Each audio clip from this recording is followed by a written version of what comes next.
¿Quién disgustó a Clint Eastwood? Clint Eastwood es uno de los cineastas más respetados y temidos del planeta. El hombre detrás de Los Imperdonables, Million Dollar Baby y Gran Torino, ha sido venerado por su precisión silenciosa, su fidelidad al cine clásico y su habilidad para contar historias con una autoridad que no necesita gritar. Durante más de 5 décadas, ha moldeado el cine estadounidense a su manera, sin aspavientos, sin campañas mediáticas, sin pedir permiso. Ha construido una leyenda a base de convicción, temple y silencio. Pero detrás de esa imagen del vaquero impasible y el maestro sobrio del encuadre, se esconde un carácter rígido, intenso e implacable. Eastwood no tolera que lo contradigan en público, no acepta la burla como forma de crítica, y definitivamente no concede segundas oportunidades cuando su respeto se pone en duda. Aunque en las apariencias mantiene siempre la compostura, en privado ha protagonizado enfrentamientos que definieron, y a veces destruyeron, relaciones con algunos de los nombres más poderosos de la industria. Desde desencuentros silenciosos en el set, frases públicas que se convirtieron en sentencias, hasta actores borrados para siempre de sus proyectos. Eastwood ha dejado claro que trabajar con él no es simplemente formar parte de una película, es entrar a su mundo. Y en su mundo, las reglas no se discuten. ¿Quiénes fueron los que se atrevieron a cruzar esa línea? Vamos a descubrir quiénes fueron, qué ocurrió y por qué cada uno de ellos terminó fuera del universo de uno de los directores más influyentes y estrictos de todos los tiempos. Número 5. Michael Moore. USA! Yeah! La tensión entre Clint Eastwood y Michael Moore comenzó con una frase que muchos consideraron una advertencia más que una broma. Fue en 2005, durante la ceremonia de los premios de la Junta Nacional de Revisión, cuando Eastwood, en uno de sus escasos momentos de humor público, dijo frente a una audiencia repleta de cineastas: Michael Moore y yo tenemos mucho en común, ambos apreciamos los documentales, pero si alguna vez aparece en mi puerta con una cámara, lo mataré. La sala estalló en una mezcla de risas nerviosas y silencios incómodos. Eastwood no explicó el tono, no suavizó la frase con una sonrisa, no añadió nada más. El comentario, que pudo haberse entendido como una salida irónica, dejó en claro que su relación con Moore ya estaba marcada por una profunda desconfianza. Para muchos, el origen de esa distancia fue Fahrenheit 9/11, el documental con el que Moore ganó la Palma de Oro en Cannes y desató una tormenta política en Estados Unidos. La crítica a la administración Bush y el retrato implacable del conflicto en Irak convirtieron a Moore en una figura controvertida. Pero para Eastwood, el filme no fue solo una crítica política, fue una afrenta directa a algo que consideraba sagrado. Yo crecí admirando a los hombres que sirvieron en la Segunda Guerra Mundial, comentó Eastwood en una conversación con el New York Times en 2006. No me interesa el sensacionalismo disfrazado de verdad, me interesa la historia contada con respeto. Ese mismo año, Clint estaba a punto de estrenar Banderas de Nuestros Padres, una exploración profunda sobre el costo humano de la guerra, centrada en los soldados que izaron la bandera en Iwo Jima. El contraste entre la mirada de Eastwood y la de Moore no podía ser más evidente. Uno quería comprender, el otro quería denunciar. Y para Eastwood, esa diferencia no era estética, era moral. A partir de entonces, ambos evitaron cruzarse en eventos públicos. Moore jamás volvió a mencionarlo directamente. Eastwood, fiel a su estilo, simplemente lo borró de su universo profesional. Nunca hubo una colaboración fallida, nunca hubo una discusión abierta, solo un corte seco, definitivo. Años después, cuando se le preguntó si mantenía su opinión sobre Moore, Eastwood desvió la mirada y respondió con frialdad: no hablo de gente que no respeto. En Hollywood, donde las diferencias suelen ventilarse en redes sociales o entrevistas, Clint Eastwood eligió el camino del silencio, pero un silencio que no olvida y que nunca se revierte. Número 4. Spike Lee. Oye, tienes suerte de que este negro tenga buen corazón. La próxima vez que me veas, cambia de acera. Me largo. La tensión entre Clint Eastwood y Spike Lee no fue un malentendido, fue un choque frontal de visiones, generaciones y formas de entender la historia. Lo que comenzó como una crítica pública se transformó en un desencuentro silencioso que dividió a dos de los directores más influyentes del cine estadounidense moderno. En 2006, Eastwood estrenó Banderas de Nuestros Padres y poco después, Cartas desde Iwo Jima, un ambicioso proyecto doble que mostraba la famosa batalla desde las perspectivas estadounidense y japonesa. La crítica fue unánime. Eran obras maduras, introspectivas, profundamente humanas. Pero para Spike Lee, algo fundamental faltaba.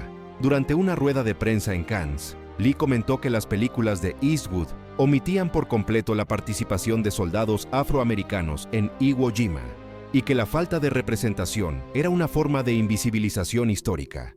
La frase se difundió rápidamente y fue interpretada como una acusación directa, que Clint, en su relato de la guerra, había borrado parte de la verdad. Eastwood, poco dado a responder críticas, hizo una excepción. En una entrevista posterior, fue tajante. Un tipo como él debería callarse la boca. Las palabras resonaron como un disparo seco. Spike no tardó en responder. No me voy a callar. Esto no es una cuestión personal, es historia. Durante días, los medios transformaron la tensión en una guerra cultural. Dos directores icónicos, dos visiones del cine, dos posturas sobre el deber de la representación. Mientras Eastwood insistía en que su película no pretendía ser un documento total de la batalla, sino una historia específica basada en un grupo real de marines, Lee defendía que no se podía omitir a quienes también estuvieron allí y murieron sin reconocimiento. La historia es la historia, dijo Eastwood al Los Angeles Times. Yo no marco casillas, cuento la historia que quiero contar. Desde entonces, ambos han evitado coincidir en eventos, paneles o festivales. No han vuelto a dirigirse la palabra públicamente, ni han reconocido el trabajo del otro desde aquel cruce. La herida, para ambos, parece haber quedado abierta, aunque algunos lo interpretan como una diferencia creativa irreconciliable. Para quienes conocen a Eastwood, el silencio posterior fue tan elocuente como la respuesta inicial. El respeto, una vez perdido, no se reconstruye, y en su mundo, cuando alguien desafía su visión de forma pública, no hay reconciliación, solo distancia. La historia no dejó ganadores, pero sí dejó claro que, para Clint Eastwood, hay líneas que no se cruzan sin consecuencias. Número 3. Leonardo DiCaprio. No hay nobleza en la pobreza. He sido un hombre rico y he sido un hombre pobre. La colaboración entre Clint Eastwood y Leonardo DiCaprio prometía ser histórica. Dos gigantes del cine, provenientes de generaciones distintas, unidos en una biografía compleja y ambiciosa. J. Edgar, 2011. Pero lo que Hollywood vendió como una alianza perfecta entre talento joven e instinto veterano, terminó siendo una experiencia marcada por la incomodidad, la frustración silenciosa y una desconexión creativa imposible de disimular. DiCaprio llegaba al rodaje con una reputación impecable como actor de método.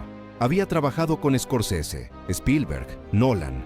Era conocido por su preparación obsesiva, su intensidad emocional y su deseo constante de explorar cada rincón del personaje. Eastwood, en cambio, tenía otro método: mínimo ensayo, pocas tomas, escasa repetición. Su estilo era seco, directo, casi militar. Lo que para DiCaprio era investigación emocional, para Clint era pérdida de tiempo. Durante las primeras semanas de rodaje, la tensión fue evidente. DiCaprio, según miembros del equipo, pedía más tomas, más exploración, más matices. Eastwood, fiel a su costumbre, solía cortar tras la primera o segunda toma. "Got it", decía, y pasaba a la siguiente escena. Un asistente de producción describió la dinámica como ver a un caballo de carreras amarrado con cuerdas cortas. En entrevistas posteriores, Eastwood evitó hablar extensamente de la experiencia, pero quienes lo conocen bien notaron una señal inequívoca. No volvió a llamar a DiCaprio para ningún proyecto posterior. Algo inusual, considerando que Clint tiende a trabajar repetidamente con los actores que respeta, como Morgan Freeman, Hilary Swank o Bradley Cooper. Por su parte, DiCaprio fue diplomático en público, calificando la experiencia como una oportunidad fascinante y destacando el enfoque instintivo de Clint. Pero detrás de escena, quedó claro que el proceso fue difícil. En una conversación con el periodista Richard Schickel, Eastwood comentó: "A veces, dos buenos actores no necesitan las mismas herramientas, y eso no siempre significa que estén en la misma película".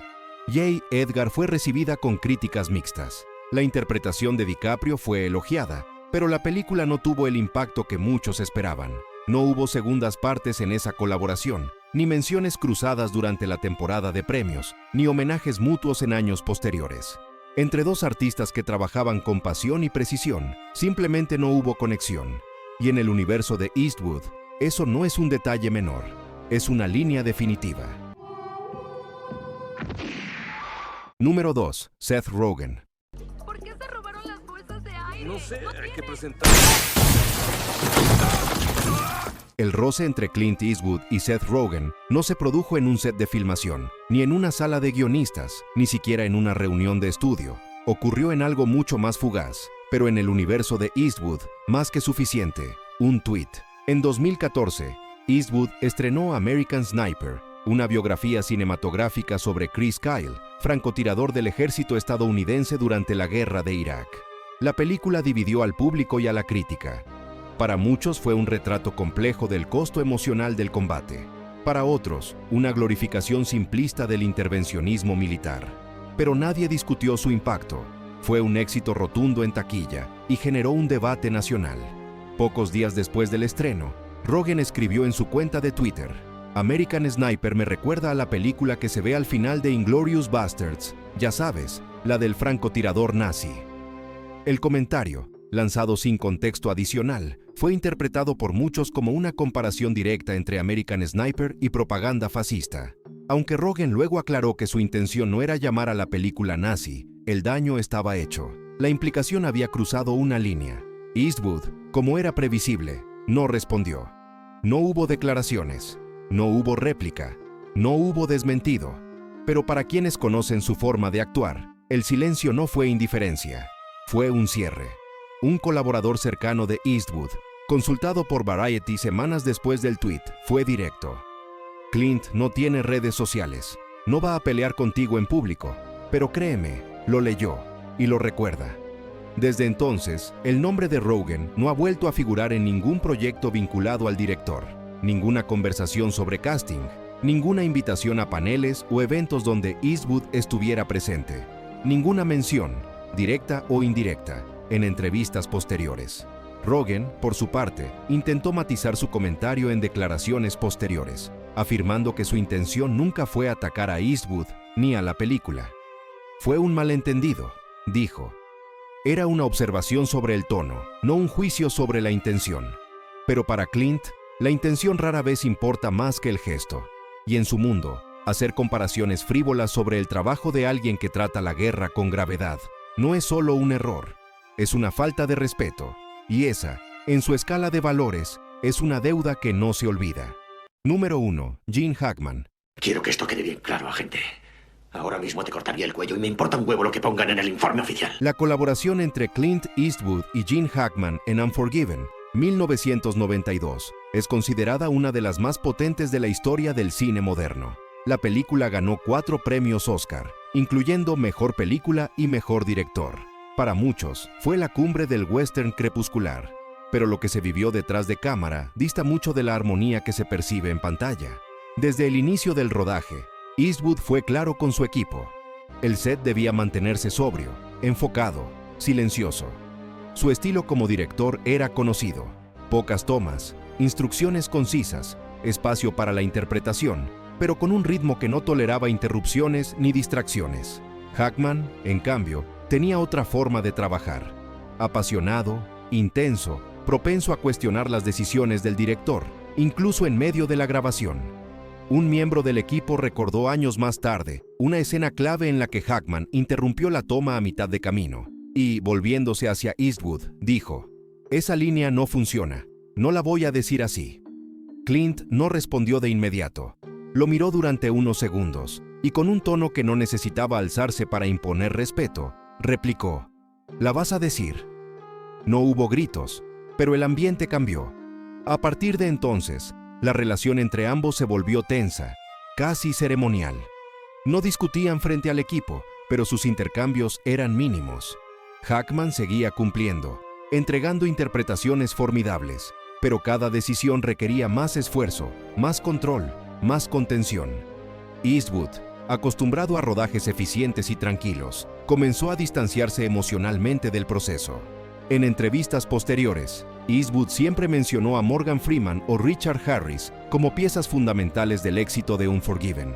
Hackman, a pesar de haber ganado el Oscar por su papel, rara vez aparecía en sus recuerdos públicos. Cuando se le preguntó en una ocasión por la experiencia de trabajar con él, Clint respondió escuetamente: "Fue un gran actor, hizo lo que tenía que hacer". No volvieron a trabajar juntos, no hubo una segunda oportunidad. Hackman se retiró del cine poco después. Eastwood siguió dirigiendo, rodeado de colaboradores recurrentes con los que mantenía una relación de confianza inquebrantable. Para muchos, la tensión entre ambos fue el precio de una obra maestra. Para Eastwood, fue algo más sencillo, una incompatibilidad de carácter. En su forma de ver el cine y la vida, un rodaje no es solo una ejecución técnica, es una comunidad de respeto silencioso. Y una vez que ese respeto se fractura, el vínculo se rompe, sin necesidad de decirlo. Clint Eastwood no necesita levantar la voz ni buscar confrontaciones públicas. Su forma de cerrar ciclos es simple: si alguien rompe el respeto, desaparece de su universo.